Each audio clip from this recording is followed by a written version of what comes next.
Viewers and subscribers, welcome back to Beating the Press podcast. I am your host, Rafa. Now I am here vibing with Sugar. Sugar, welcome to the platform.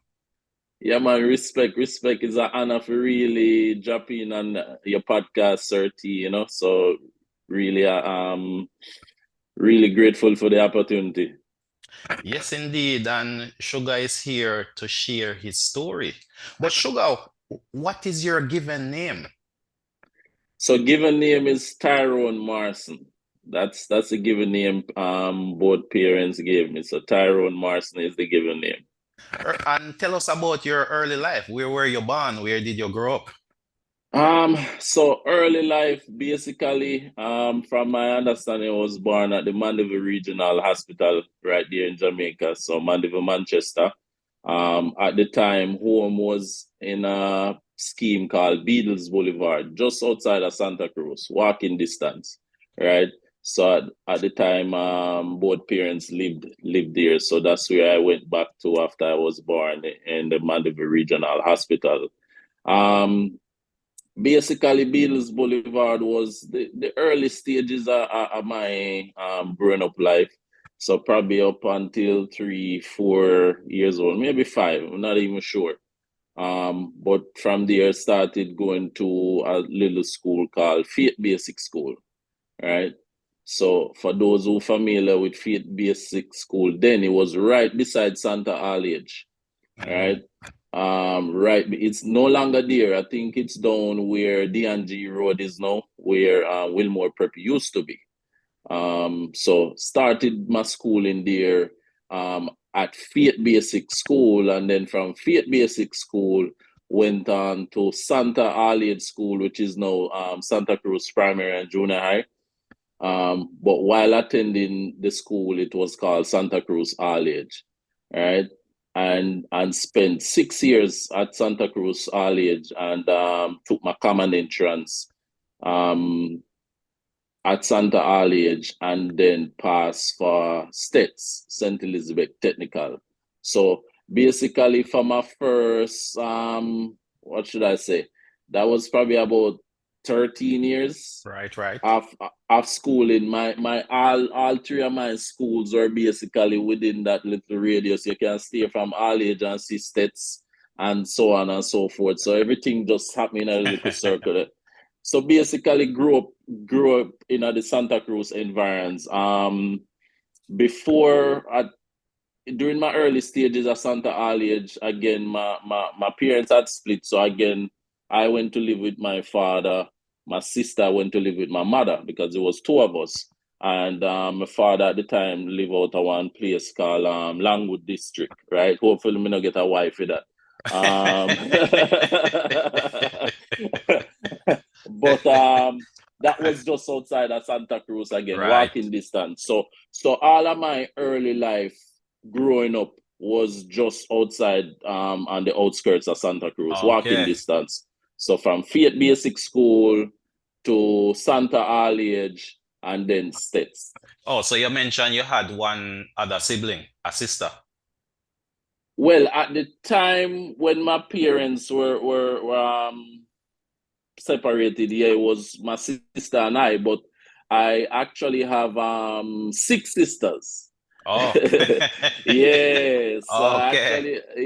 I actually have six sisters, and I'm the only boy, right? So all six sisters have just one brother. One of my sisters was before me, so that was my father's daughter. So she's my eldest, and then I was second, basically. So the second for my father, first for my mother. Okay. So in Yeah. terms of from a financial point of view, though, what was it like growing up in the Santa Cruz environs from a financial point of view? From a financial point of view, 30, I really never had any issues there. We never really short or nothing, to be honest. Never got my bed hungry or anything like that. Father and mother always make sure say financially taken care of. They weren't rich, but of course, say the funding were there. Back to school, khaki buy, book buy, and their end it may have been a struggle, but growing up, honestly, I can't say I experienced that because My father is a welder by profession, and at the time was working at Alpart, right? So you work at Alpart, money I run, right? And then and then my mother for a long time was a chef and worked at multiple restaurants in Santa Cruz. So that's what she did. And then of course, as I said, my father was a welder at Alpart and at a machine shop in Spur Tree at one point. I think it was called Jamaica Pump and Valve at some point. But growing up financially, it wasn't bad. Now I go to bed hungry. Remember the days when my father used to give me like $50 to go school, and yeah, me have to split that for 2 days. So the money management come in. So $25 a day get you lunch and breaks and everything. That Yeah, was back in the day, you know? back in the days, right? That now work again. That now work again, right? So financially, I was okay. I was okay. It wasn't anything excessive, but I was okay. Okay, so all right. So as you know, this is a sports related football type podcast. So, Absolutely. right. So, in terms of your football prowess, you're now heading into high school. Tell us about your high school years and how did football become part of the lifestyle, so to speak?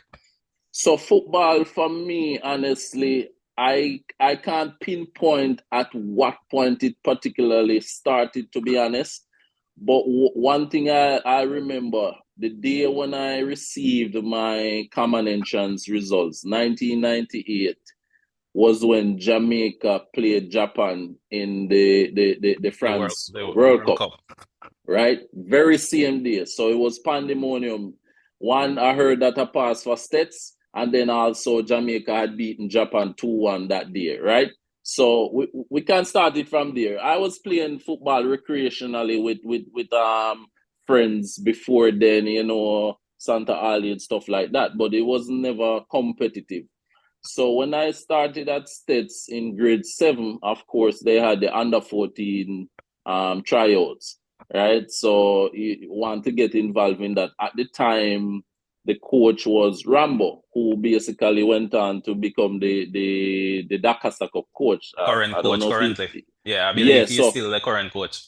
exactly. So my under 14 squad was his first dive into coaching, basically, Okay, so right? your team was the guinea pig, so to speak. Yes, yes, yes. So under 14, um, Rambo, and then of course the supporting cast was Wendell Downswell, who is I think the current technical director for the youth program, Jamaica Football Federation youth program, and then the big man himself, Kanai Senior. Everybody know him as Kasha, right? So under 14 actually made the team, right? Made Okay. the team as a goalkeeper. That's really how I started in football, as a goalkeeper. So I Okay. made the team as a goalkeeper. Unfortunately, that team never played a game because there was some rift going on between Burst and not wanting to provide funding and get the jerseys. Our first game should have been against Monroe, and we unfortunately that year never played because again never got the support from the Bursa in terms of finances and no jersey in around, no money in around. So that never worked out. So but I made that team, right? Outside, going further into my time at States now was the next team up was of course the under 16, right?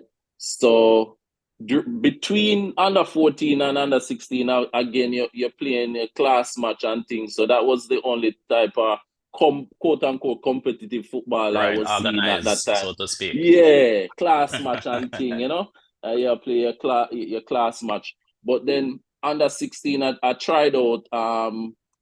At this point now, I was playing right back, Mm. right? And one of the things I don't know how I came to be interested in playing that position. And I've always been someone who, even with sports personalities, I always go with the underdogs, right? So honestly, everybody then probably would have probably be gravitating towards a Walter Boyd and all. My favorite reggae boy player was Tyrone Marshall. Don't know if because we're namesake, right? But he played the right back position and all of Okay. that. So and under 16, our coach now was Mark Willis. He was actually a teacher at the school and a teacher there for many years. He no longer teaches there. Big up yourself, Mr. Willis. He was the under 16 coach. And again, you still have the supporting cast of Wendell Downswell and Kanai Senior, right? Made the under 16 team as a Okay. right back. Now we're talking about, because I probably was in grade 9 going to grade 10 at that time Right, when I right. made the under 16 team. 15, 16 years old, thereabouts. Yeah. So I made the under 16 team as a right back. And I remember the first game for the under 16 team was against Petersfield at Steps. And rain was falling that day, and I was running late from a class. It was an IT class that I had that day, and I was running late. And Mr. Willis, because Mr. Willis was the mechanical workshop teacher, so of course the players were in the workshop. In my handout jersey and everything, and I'm running late. And funny enough, the player while he was handing out the jersey, one player who was there who was supposed to play, when he saw me, he basically took the jersey back from that player and gave it to me. So I got the start. Oh. But but but here the problem, because them time they know Mr. T, me a tackle hard, Right, right, right. right? I wasn't this most skillful player. I was average. I was an average baller. I wasn't exceptional. But when it come on to work rate and put in work, we do that. The You understand? intangibles, so to speak. Yeah. So he saw that in training. Many of the players were much skiller than I was and all of that. But as it relates to showing up for training, getting the work done, I was that player. But the problem that took place in that very first game, I remember now, in under 16, I was training at right back. Right, All right. right. My very first competitive game against Petersfield, I was thrown in defensive midfield. Okay. No clue. On a rainy day, no clue. May I tell you, Mr. T, no clue. To the point where I ended up getting a yellow card in that game, right? I even remember the referee who issued that yellow card. It was a referee at the time. I'm calling him Bramo, brown man from over south. You probably all know him, Brumfield, Okay, right? Brumfield. Yeah, Right. Yes, yes. Short yeah, and yeah. yeah, I know because him. I know him. He had a yeah, son that went to Monroe some years ago. Nandi, yeah, man. Right, See, right, man. right. Yeah. So basically that was my initial game. I can't forget. Number 22 was my jersey number, right? And then at the time you have some of the Dakar Cup players in the stands watching the game. Can't forget Donovan Stone, who was the captain of the Dakar Cup team at States. And they must say, take him off. Take him off. So embarrassment, Certy, Right, right, embarrassment, right. and of course I got subbed at halftime. And we made it to the second round, and was so basically now I got reverted back to being a goalkeeper in that squad. Oh, Right? Yeah, so I was still in the team, but no, I was the second string goalkeeper because I think this was probably around 2000. States, after winning the Dakar Cup championship in 99, got knocked out in the first round in 2000. right. So basically all of the Dakar Cup players who were still eligible to play under 16 can take your spot now. You Oh, understand? okay, okay, got you. Oh, they stepped down Right. from the D Cup to the under 16 Exactly. because Those they who were were eligible. right, right. Right. So now I was the second string goalkeeper. Okay, no problem. So we made it to the second round, and our game was versus Manningside in Savlamar. The first string goalkeeper forgot his jersey, And I basically had my kit ready. And because I was so nervous to play, I had the option to play because Mr. Willis said, hey, you have your jersey, you in goal. Mr. T, to be honest, I so nervous to play. I forgot to make a mistake in the goal. I just decided to give up my jersey to the first string goalkeeper, and I never played. I never played in that game. Okay. Yeah, Oh, I so never the played in coach that gave you game. the opportunity to get Yeah, your shine, but nerves yeah, got the better of you. yeah. Nerves get the best of me, and Inexperience, nerves, yeah. So pressure, me give up so my to speak. jersey. Exactly. So me give up my jersey and to the first string. We got knocked out because I think Mannings beat us 2-0 in that game. So we never advanced past the second round in that under 16 tournament. But again, as I said, class match was always where I probably played quote unquote the most competitive games. And again, I was in goal. So I remember one day, Mr. Senior, Kanai Senior, saw me. I was like, yo, you need to come at D Cup camp. Right. Come goalkeep, you understand? It's a goalkeep. So I mean, I was interested in going to D Cup camp, but at the time, when you go up on D Cup camp at States, you get beaten at night time. Mm. And I Lots of said, no, pranks sir. and stuff like that. Yeah, lots of pranks and man I get beaten out of Willow and all of them things. I said, no, sir, I'm not upon that. So needless to say, I never went to the Dakar Cup camp. And that never happened. So that never materialized in terms of making a Dakar Cup team or even tried out. So as it relates to competitively where football is concerned, I would say probably only the under 16 was where I got that opportunity to play competitively in high school. And then, of course, I was at States when States won their second Dakar Cup championship in probably 30 plus years, which was a great year for the school because they also won took the Oliver Shield title that year. Same here. And to date, I haven't watched a schoolboy football in a long time, but to date, the best schoolboy match I ever watched with my own two eyes was first leg of Oliver Shield 1999 versus Stetson Tivoli. Ooh, that was a beauty to watch. Oh, that Uh, was Christopher Nicholas at that time.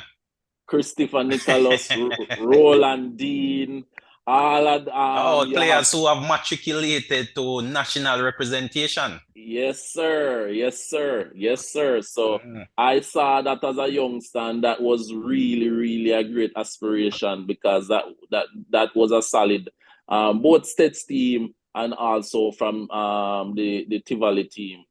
Surprisingly, I wonder up to this day how many of those states players never even matriculated into the national program, both youth level and senior team considering you even had Wendell Downswell at States. You Right. understand? But And he that's for was another day. he was working with the national team at the time simultaneously. Absolutely. Absolutely. Absolutely.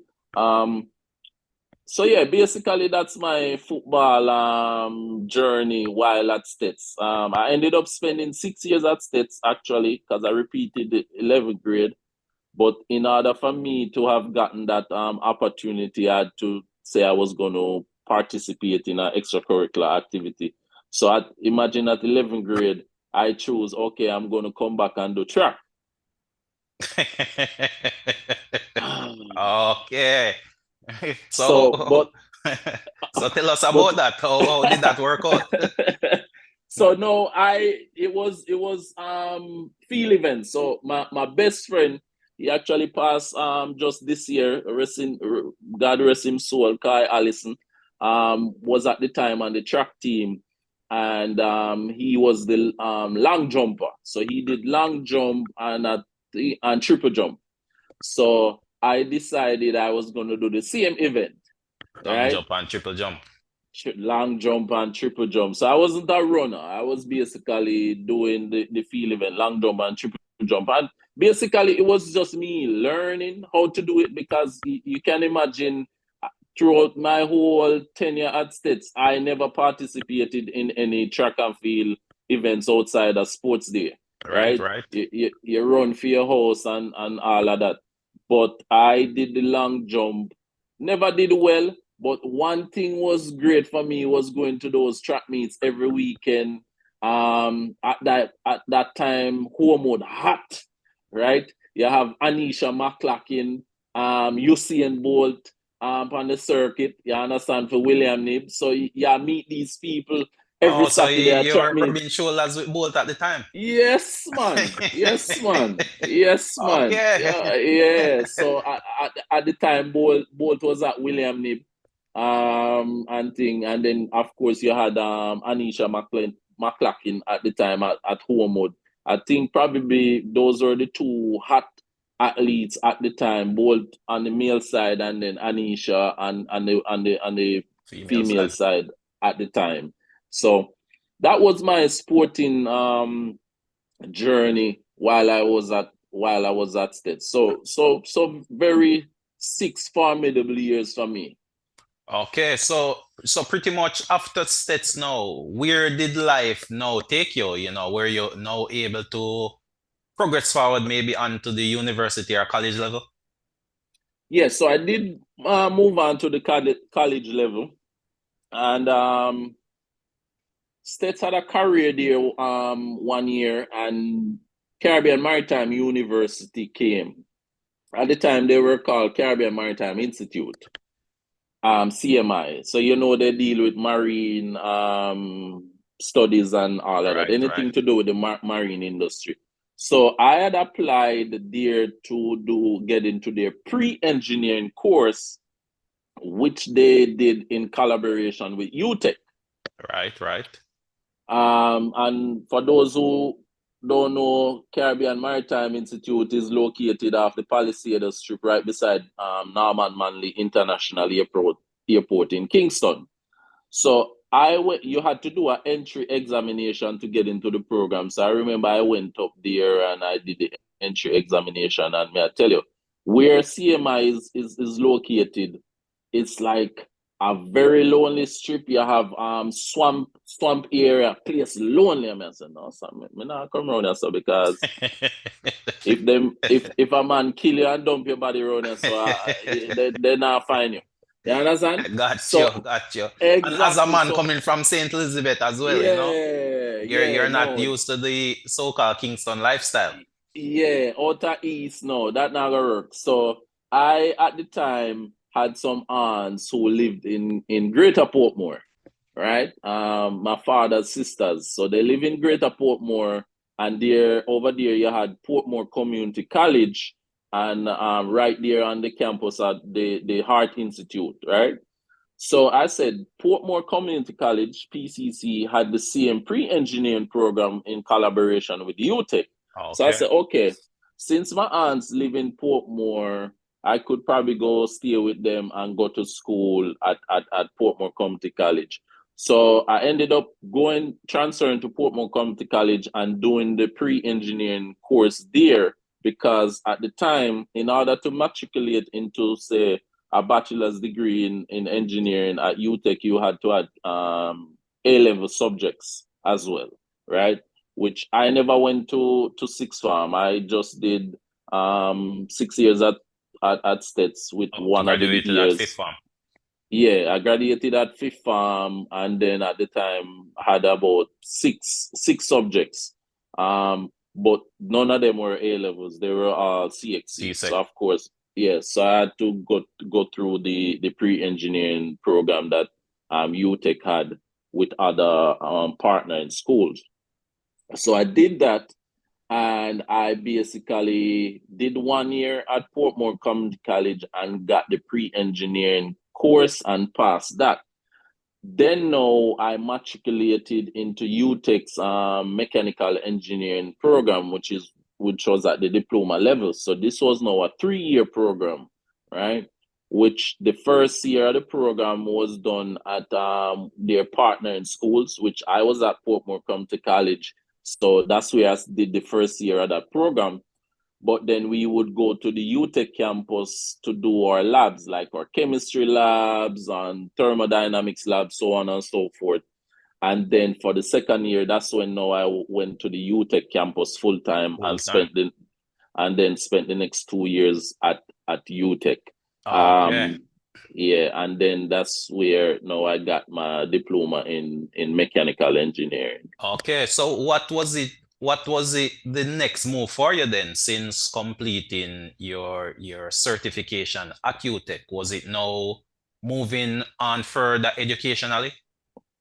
Yes, so at the time I wanted to go on and do the bachelor's, but I must say for me, I was like, man, probably need to go start do some work, because parents are spend all of this money sending go school. Me have other siblings, me move out of the way and give them the opportunity because if I was to continue at UTech to go on to do the bachelor's, I would have to still spend another 4 years, which never made any sense to me, Right, right? right, Because I mean, here in the States, if you do your associate degree 2 years and then you transfer to a 4 year university, you just do 2 more years and get your degree, right, right? right, which makes sense. So yeah, so after doing a pre-engineering course, 3 years to do a diploma, I still would now have to do 4 more years to do a degree. Nah. So I decided I wanted to get now into the job market, right? Growing up, I always wanted to be a soldier. If anyone asked me when I was growing up, why you wanted to be a soldier? So at the time, I had my sights set on joining the JDF as an officer. So so after UTech, went to JDF officer selection board. This was now in 2008 and got selected in throughout because they had different phases you went through in order to be selected as an officer candidate. You had to do impromptu interviews, you had to present because again, as an officer, you're a leader in the army, right? Yes, yes. And so basically went through all of that: presentation, interviews, impromptu, all of that, pass all of that. When it came on to get into the physical part now, they flew us up in helicopters because at the time I think there was a hurricane 2008. I don't remember if it was Ivan or one of them. Sound So more like Hurricane Dean. or Gilbert, not Gilbert, one of Dean. them. I don't I think it's remember. Hurricane Dean. Dean, okay. Yeah, if memory So serves me correctly. So the roads leading up to Newcastle were impassable, right? So of course JD flew us up in helicopters to their training camp up in Newcastle, which is located up in the Blue Mountains, right? First and last time I ever went up there. So of course you had to pass the physical activity up there. It was 10 of us as officer candidates went to the selection board, and it's a highly selective program, right? So chances are 10 people when go to the physical, and then probably when you hear from the show, only 2 or 3 people get selected, right? Unfortunately that day it got the better of me, right? Because the grueling activity and some that's why in life your mind, they say whatever the mind conceive you can achieve, the mind can make and break you. And for me, the fatigue was setting in, it just feel tired, and me just stop. High Out of altitude all situation as well. yeah, out of all 10 of us who went there that day, I was the only one that never made it through all of the activities. And it really messed me up for a while because it wasn't at that time I was much slimmer than I am now. So it wasn't that I had on weight, because there was 2 other guys there much bigger than me and they make it through all of the rounds. Granted, they never got selected, but one of the persons who got selected that day, he and I actually went to UTech together, and he's currently a major in the JDF, Mm, right? So imagine if I probably had been successful, I probably would have been there as well. But here, everybody journey different. definitely, Um, definitely. so that never worked out. So I remember sitting at home, and after UTech, I wonder what am I gonna do now? Then a former teacher of mine from Sets again, Mr. Willis, he was my teacher and also under 16 football coach, called me up and said, hey, Monroe need a TD teacher. You're interested? I said, of course, Mr. Willis. You know, so I can do that already. I do TD at Stats Plus. I did mechanical engineering at UTech, so I did a lot of drawings. And he gave me the contact number to call. No, he said, okay, he gonna pass my information on to them. At the time, principal at Monroe or headmaster at Monroe was Branford Gale. Rest in peace, Mr. Gale. You're very familiar with him as well, Sir T. And Mr. Yeah. Yeah, One of those so at the characters, you know? exactly, and I'm very very avid sports fan as well. Right, Right, right, right. right. So shortly after that, I got a call from Mrs. Kempadu, who was Mr. Gale's secretary. So she said, Mr. Morrison, I got your contact information. I wanted to set up some time with you to see when you could come in for an interview. So I said, when? She said, I mean, today. I said, really? So I basically got ready, went to Monroe, got the interview, and basically started teaching at Monroe in September 2008, the very next day after Mr. Gale interviewed me. Everything Because I, and rapid. exactly, so at the time, the TD teacher had left at the beginning of the school year, so they needed a technical drawing teacher. So I ended up filling that slot at Monroe and was at Monroe from 2008 to 2012. And then I guess that's where I got back into football again. Not as a player, but no as a referee. Oh, as a referee. Yes, sir. Ah, Yes, sir. well, that's definitely very interesting. You need to tell us how that transition was made and how successful were you as a referee? So absolutely. So at the time at Monroe, I I went there and I met Mr. Victor Stewart, right? For those who don't know that name, Mr. Victor Stewart, former FIFA referee, right? Central referee, Mr. Victor Stewart has done refereed many games in the CONCACAF region, right? Because that's the region we fell in. And he was a FIFA referee. Spent many years at the Black River High School as a chemistry teacher, and at the time, he had left Black River and was now at Monroe, still as a chemistry teacher. So I remember one day I was always fascinated by refereeing and all of that because you're at Monroe as well, Mister Lots of Mister. debates, lots of Yeah, controversies was taking place in exact, the football ex, world regarding referees exactly. as well. Exactly. And then the next thing, Mr. Stewart was one of those persons who a man they take plane like taxi, right? I remember one day I went to school and I saw Mr. Stewart coming from one of his chemistry classes in the morning, and by evening Mr. Stewart was on my TV in Mexico as a match official for a CONCACAF game. So you know how that go. Right, right. So so Mr. Stewart was the one that brought me into refereeing, and he was like, "Sugar, take the test, and basically you have a physical to it as well, because as a referee you have to pass a physical test." So I think probably this was now around '09 going to 2010. 2010, right? When I got into refereeing, yeah. So of course, Mr. Stewart gave me the materials, the law book, and all of that, and I started to read and familiarize myself with the laws of the game. And I went and took the test at the St. Elizabeth Football Association Federation, right? Because they were the ones, of course, they are the governing body for football in the parish of St. Elizabeth. So I took the test, passed the test with flying colors. I think my score was like 90 something, probably 93, 95. So theoretically, was a no-brainer in terms of what the laws of the game are, right? Is. So I did that, but again, you also have to pass the theory test and the physical, Physical. right?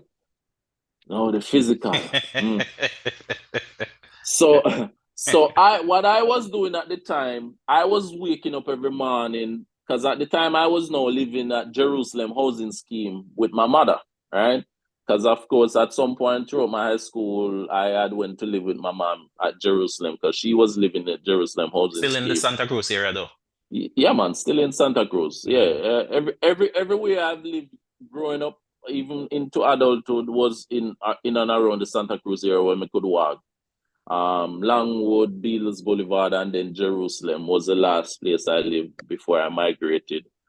So she was living in Jerusalem, so of course that's where I was living at the time. And I would wake up every morning and go run, right? So I would run through places like Beatles Boulevard and come back and think me a train, you know? The first fitness test I got as a refereeing candidate, because I was still a refereeing candidate, was we had a fitness test one Saturday morning at Stadium East in Kingston. All right. So I went with other referees like Jackie Dyer from Burn Savannah. Big up Jackie Dyer because he was one of them who also supported me throughout the journey. Rowan Tarburn, really, really big push right there. But anyway, I went to do the physical with them because you had to do a physical every year, I think, as a referee. I think even if you're an existing referee, you still had to do a physical every year. So I went to Stadium East that morning, and how the physical test is set up, Sir T, is you had a 60-meter dash that you had to do in probably somewhere around 5 to 6 seconds. I don't remember. But you had to do four of those, and you had to do it so it was time. So you had to run 60 meters. So what they did with those physical assessment was kind of simulate match Oh, much game conditions. activity, match conditions. Because remember, Okay. as a referee, you sprint and all of that. Right. So the sprinting aspect was you had to do 60 meters. I think it was about 6 seconds or 5 seconds. I don't remember the time, but I know it Almost was like a time. speed endurance test. Exactly. So I did that and was successful. So the speed endurance thing was good, did it in time. But here comes the rough part now, where you had to do so you picture the 400-meter track. They divided that track into four parts. So 250 meters and 250 meters, right? So you had to do 10 laps. So how those 10 laps work was you started off by running 150 meters, which you had that was also time. You had to do that in 30 seconds. So you start out by running the 150 meters, then you got into the 50-meter zone, which was the recovery zone, again simulating match conditions. That's now the zone where you can walk, but that is also timed. I think that was probably about 25 seconds for recovery. I Mm. think so. Okay. Boom. You walk the 50-meter, then the next 150 come, right? And then basically you finish at 150, you get into that next 50-meter zone walk, and that would constitute one lap, Okay. And right? you had to So do 10 of imagine, those. so you had to do 10 laps, which means you were doing 20 150-meter runs. I had to do them in 30 seconds, plus recover within 25 seconds. Jesus, peace. Mr. T, me do a lap and a half. And that was Lap, it. that was it. That was it. A lap and a half.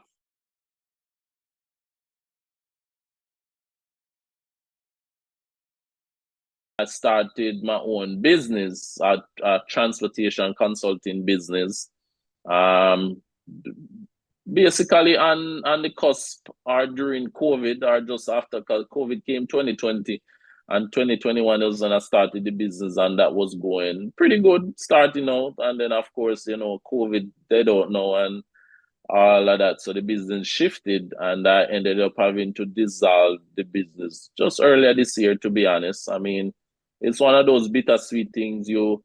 I took a leap of faith at starting my own business, and started out well. but then it also taught me a lot because I don't think I had everything in place that I needed to really take a risk like that. So it never worked out. So I ended up going back into the manufacturing industry now with instead of food and beverage, I'm now in the aerospace Okay. industry. Yeah. Oh, So that's a big step. yeah, Completely so different industry from food and beverage. yes, sir. Yes, sir. So the company I currently work for is so they call it the aerospace components. So we actually make components, so parts for jet engines, right? So our customers are like Airbus, Boeing, GE, Rolls-Royce, and places. So I currently lead a team of 37 employees that report to me directly in my current capacity, Oh, where I'm so at. I mean, this industry sounds like an industry which would have utilized your earlier skill from engineering, which you would have That is studied at correct. UTech. That is correct. That is Hmm. correct. Yeah, because it's a lot of like CNC machining and programming drawings and all of that. I'm working alongside manufacturing engineers, quality engineers, operations, personnel, maintenance, and all of that. So I have the opportunity and pleasure to lead such a team. Okay. But just to Hmm. recap, so you would have migrated to the US, returned to school, Hmm. while at the same time balancing regular life with school life. I mean, there must have Correct. been some tremendous challenges. What's one of the biggest challenge you've had to overcome? So one of the biggest challenge, to be honest, 30 was, I mean, while at Morgan, and that's where the juncture happened, we had to decide whether to continue industrial engineering or just switch to another degree where I think I can manage.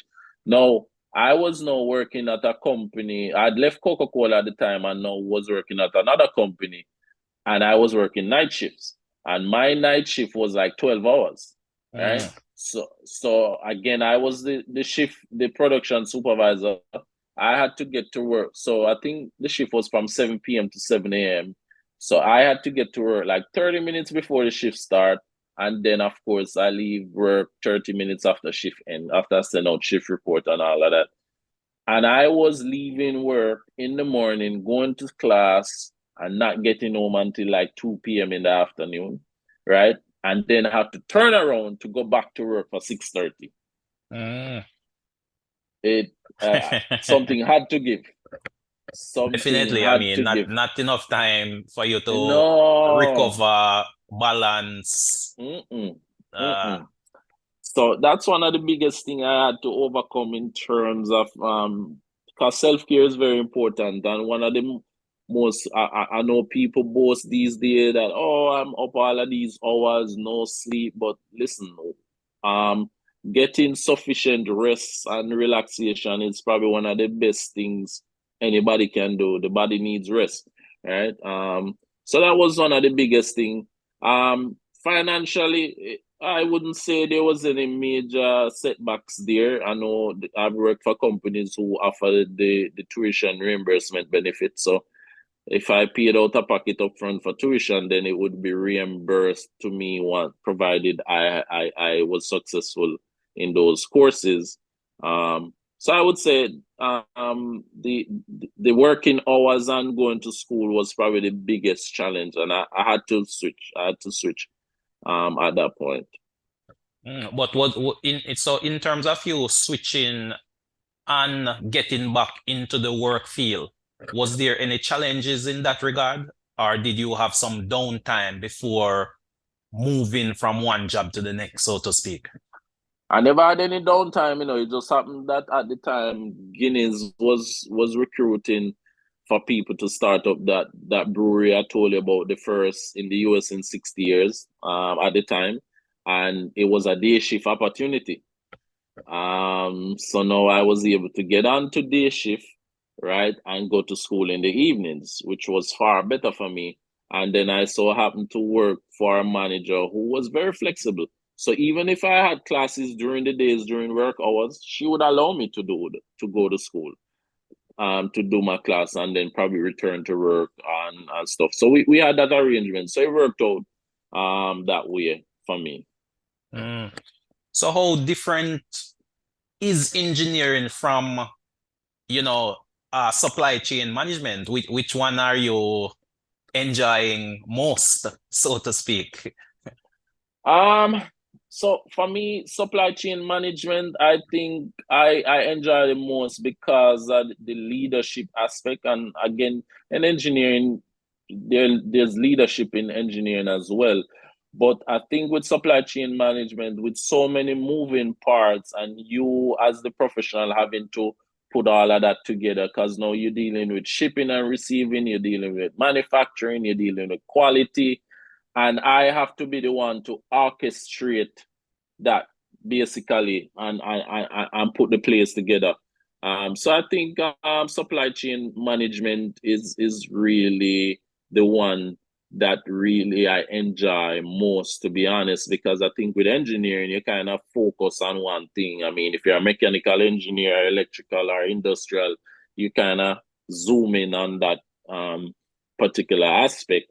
But as supply chain professional, for me specifically, I'm more in operations basically because I'm running an operation, and basically that's just putting the pieces together. Mm. Mm-hmm. Okay. So, is there any advice for any youngsters listening to this podcast that you can share? You know, they may be going through a similar journey, you know, making similar transition. Mm-hmm. Is there any advice you can share with them? My biggest advice, and I wish I knew this earlier, would be to have a end goal in mind. And I mean, I say end goal, it doesn't mean I don't mean for it to sound like just absolute, like that's the end all be all. But financial literacy is key, personally, and I've come to realize that financial literacy is key, and in everything you do, it's all about how you manage your finances going forward. So, growing up, you get into your 20s, people party and they do all of these things. If you want to ensure that you plan out your journey and how where you want to go. I mean, the plan may not work, but you want to have something in mind. Run your own race. Run your own race. And I may take this from another platform that they say assets over liabilities. You want to focus on that in as a youngster, to be honest. Load the designer clothes and the designer this. You have to understand price versus value, right? You can know the price of everything and know and the value of nothing. But I think financial literacy, I would say for youngsters, get more into financial literacy. Okay. And on that Mm-hmm. note of financial literacy, is there any books you might want to recommend anyone looking on and who may want to actually, you know, get a bit more familiar, get more knowledge in terms of, you know, the financial aspects? Yeah, so one of the things I definitely have a couple and I'll share it. But one of the things I got heavily into to reading because my wife she reads a lot, has a lot of books, and she really got me into that. And then as a result too with my son, since he's been born, basically read to him right now. He's started kindergarten and he's basically reading above his grade level.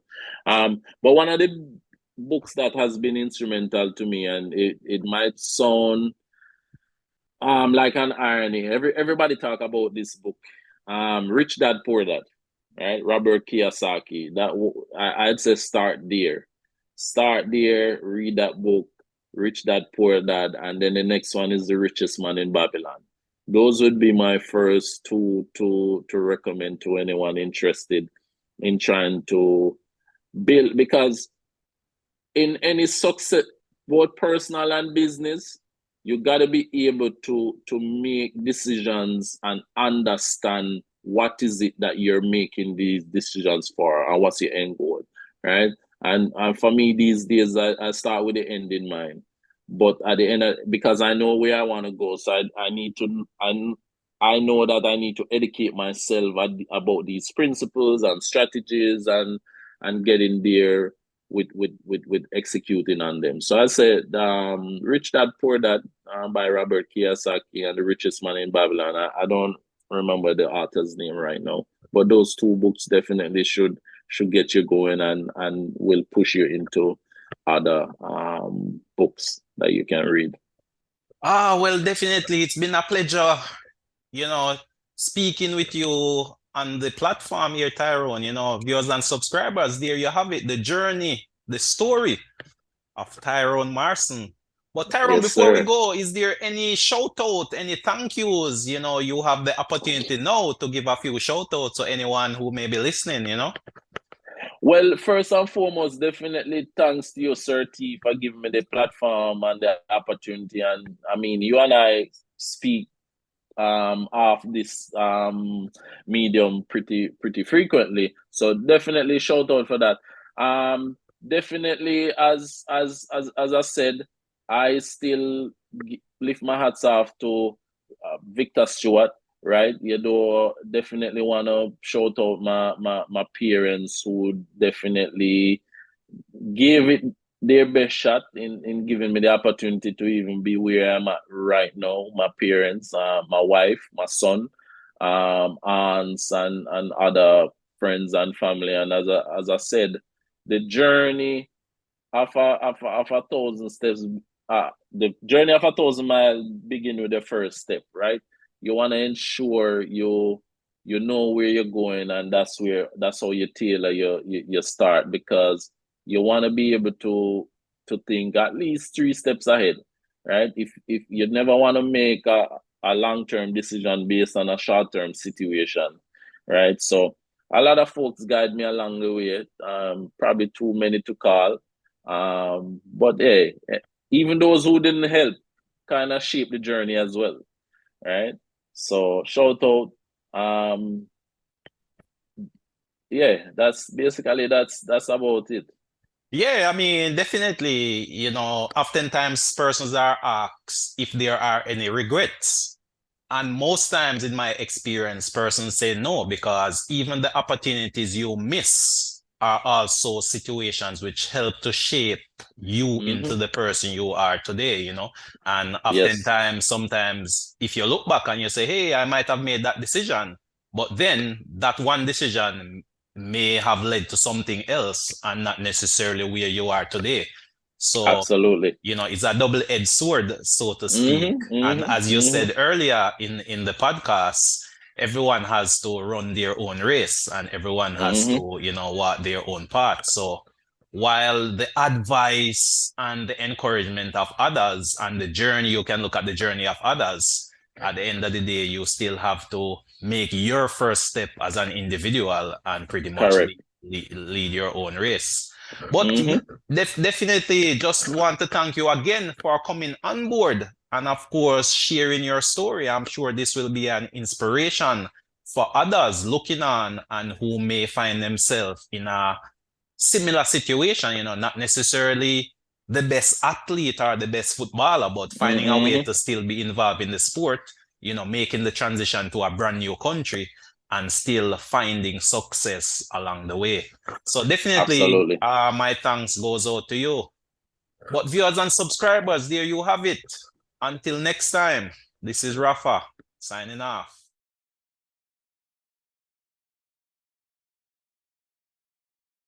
But yeah, man, Gotcha. it's Okay. definitely an interesting journey, my boss.